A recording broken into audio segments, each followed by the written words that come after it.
Hey everyone, I'm Jen Adams. Today we're on the quad at Chewonki's campus, right in front of the Wallace Center. One of my favorite parts about coming to Chewonki, particularly the first day of any program, is thinking about what we're going to have for dinner. Maybe that's just me, but I know I'm always really excited about food. When you think about the first meal you're going to get at Chewonki, the thing that my head immediately jumps to is what are we going to have for dessert, the best part of any meal. Today we're going to go into the kitchen and meet up with Bill Edgerton, the kitchen manager at Chewonki, and we're going to learn how to make one of Chewonki's favorite desserts, world famous chocolate chip cookies. Hey Bill. Hey Jen, let's go out into the kitchen. Awesome. Come on Jen, this is where we do most of our baking. I've got the ingredients already measured out. Oh, you're so prepared. Okay Jen, so here at Chewonki we make a lot of chocolate chip cookies, thousands of them every year, and probably for opening night of camp when we have campers and wilderness trippers here, we'd probably make about 400 cookies at one go for one meal. I just want to go through some of the ingredients. I've got a pound of butter here that I've softened in the microwave, and that's 2 sticks of butter. I've got 3/4 of a cup of brown sugar, 3/4 of a cup of white sugar, 2 eggs fresh from the farm, a teaspoon of vanilla extract, here's a teaspoon of baking soda. You want to make sure you don't mix that up with baking powder. This is a teaspoon of salt. I've got a cup of chocolate chips and about 2.5 cups of all-purpose flour. I have a question. Why do you think the campers and participants at Chewonki love the cookies so much? A, they're pretty big. That's a good reason. And B, they're really soft and chewy, and they have lots of chocolate chips in them. That's why I love cookies. Perfect. Would you grab the rubber spatula off that sheet pan, please? And I'm going to actually have you put all the ingredients in the bowl. We're going to start off with the butter and the 2 sugars, so you can go ahead and dump those in, and use the rubber spatula if you need to get all the butter out. I think the butter's the most important one. It is. You could mix these by hand. You don't necessarily need to use the mixer. I happen to have it. All right. It's fantastic. Now I'm going to go ahead and mix these up. We want to make sure they're mixed thoroughly with no lumps of butter, otherwise you get little holes in your cookies.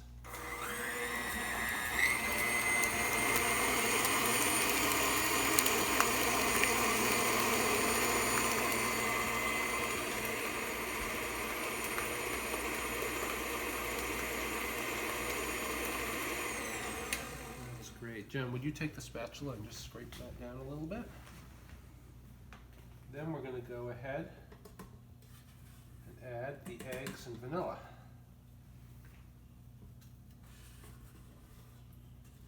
It's a small bowl and a big spatula. We have smaller ones. Oh, it's fine. So you can go ahead and dump the eggs and vanilla right in there.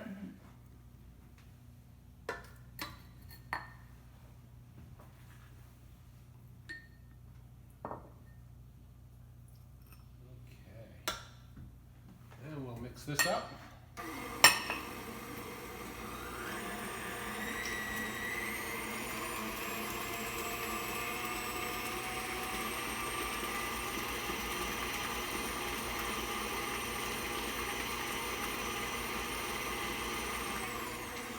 I just want to make sure we're getting all the stuff down in the bottom.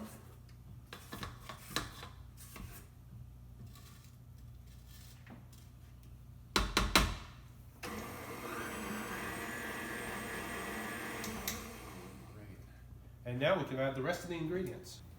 And now for the best part. All right, let's make dough.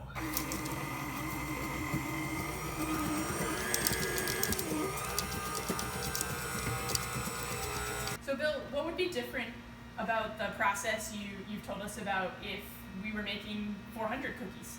So if we're making 400 cookies like we would for the first day of camp, of course we'd have a lot more ingredients, and we'd also use a much bigger mixer. This is a 5-quart mixer here, and we made about 24 cookies in that, and they handled it relatively easily.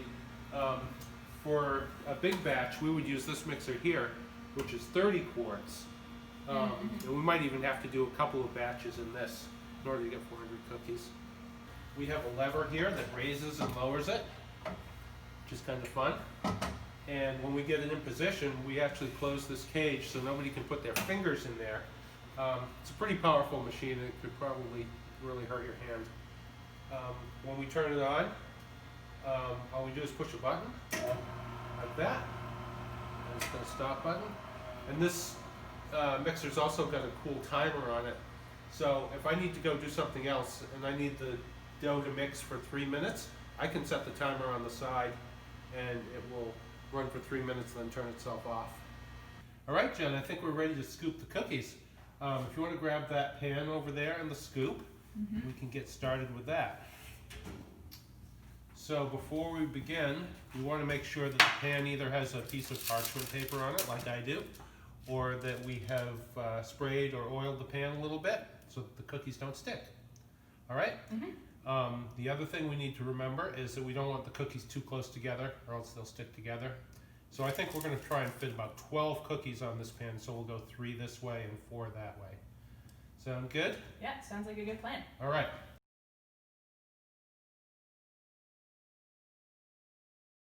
So Bill, what do we do next?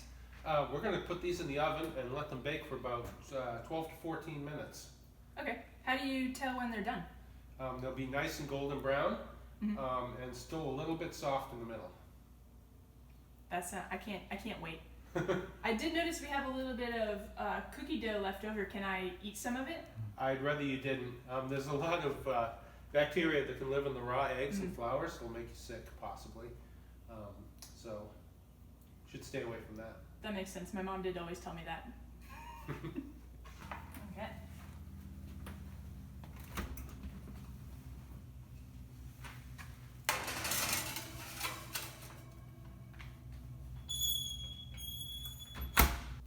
What temperature should we set the oven to?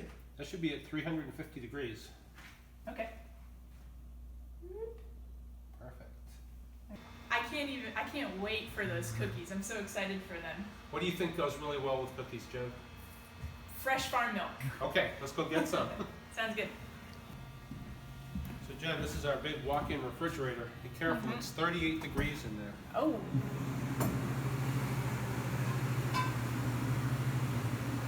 Here it is. There it is. So this is farm milk from our cows on the farm. And it's been pasteurized. Maybe we'll do a video about that a little later on this summer. And it's really rich and really good. It'll go great with those cookies. Do you know why it's kind of yellowish?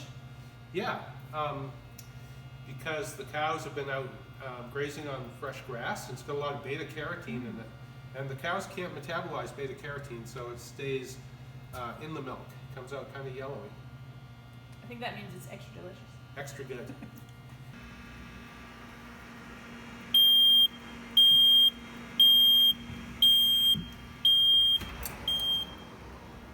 Oh boy, those look good.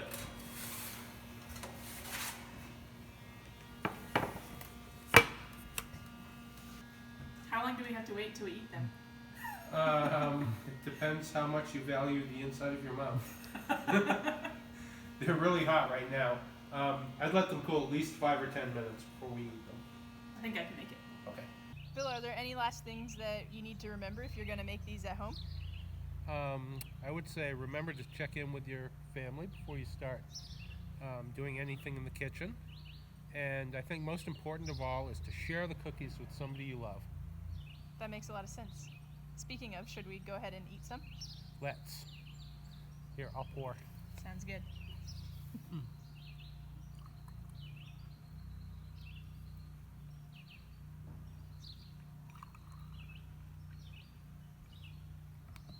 Before we dig in, I wanted to make sure to thank you for working with us today. It's always great to hear your tips and tricks on how to make the perfect cookie. Well, you're welcome. I hope you enjoy it. I know I'm going to enjoy this. Joining us today, we hope you have a fun time at making these chocolate chip cookies at home and look forward to seeing and hearing about how it goes. See you next time. Wish you were here.